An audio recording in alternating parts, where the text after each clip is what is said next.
Good morning, and thank you for joining us today. I wanted to take this opportunity to update the public on 3 arrests in 4 recent cases.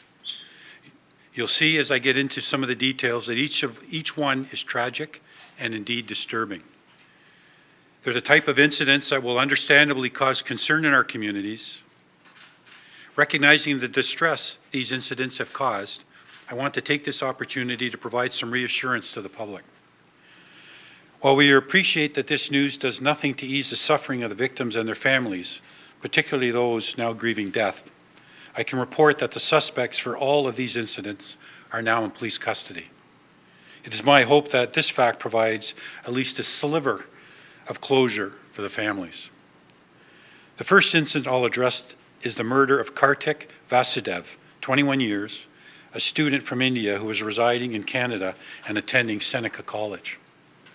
As the media has reported, Kartik was just outside the Sherbourne subway station last Thursday when he was approached by a man who we believe to have been a complete stranger to him.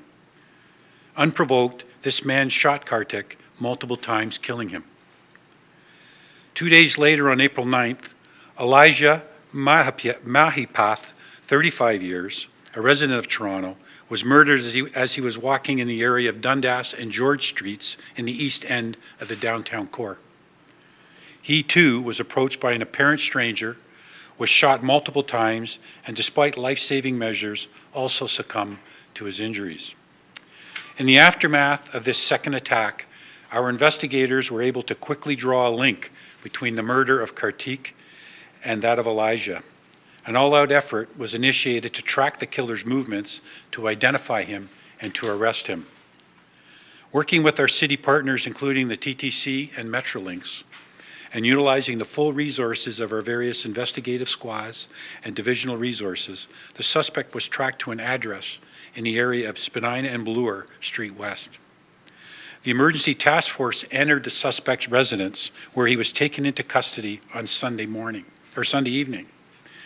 I can report that this was done safely and without incident, despite the fact that the accused had several loaded firearms on the floor next to him. He has been identified as Richard Jonathan Edwin, 39, of Toronto. He has been charged with 2 counts of first-degree murder. Investigators executed a search warrant at the accused's residence and at this time have seized several firearms, including handguns, rifles, loaded magazines, and other ammunition. Given that he had already killed 2 apparent strangers, as we allege, and that a cache of firearms was located in his residence, we can reasonably conclude that the quick work of our investigators has prevented a further loss of life.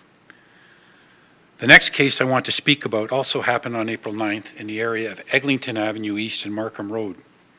A 28-year-old man was standing on the sidewalk in front of a plaza when he bent down to put some bags on the ground.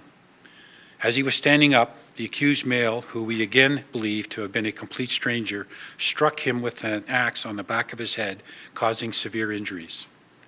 He was transported to hospital where his condition, at least at last report, has improved from life-threatening to stable. Immediately following the attack, the suspect fled the scene on foot. With the help of information from the public, investigators located the suspect at a townhouse complex in the Kingston Road and Scarborough Gulf Road area. He too was arrested by our members without further incident. He has been identified as Tristan Terrio, 31, of no fixed address, and has been charged with attempt murder, carry concealed weapon, and weapons dangerous. Lastly, yesterday morning, a 27-year-old woman exited the subway at Yorkdale Station, where she noticed a man whom she did not know walking toward her. The man bumped into her, and when she turned around, the man produced a knife. Fearful, the victim tried to run away, but the accused caught up to her, knocked her to the ground, and stabbed and slashed her with the knife. Thankfully, a TTC worker intervened and restrained the suspect with the assistance of 2 members of the public until the police arrived on scene. I'd like to acknowledge all of them for their bravery. The woman sustained injuries to her upper chest and neck and was transported to hospital for emergency treatment. The accused has been identified as Yasser Mohammed Ali, 37, of no fixed address, and has been charged with assault with a weapon, weapons dangerous, and assault bodily harm.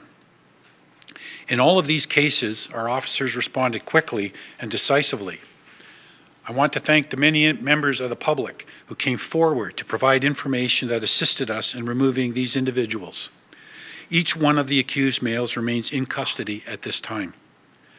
While random attacks like these are generally rare, I'm told that there is no information at this time to suggest that these cases, with the exception of the Sherbourne Street and Dundas Street shootings, for which Mr. Edwin has been charged, are connected. There is also no information to suggest these attacks are anything but random acts of violence. Despite arrests being made, you'll appreciate that these investigations remain in the early stages. I want to take this opportunity to thank the members of the service who have been working around the clock on all of these cases. While each incident is tragic, the community can rest assured that when events like these occur in our city, it brings the best out in our investigators. It was nothing less than dogged and extraordinary effort that led to these arrests. And I'll reiterate for the community that we have no reason to believe there is an ongoing threat to the public as a result of this series of tragic incidents.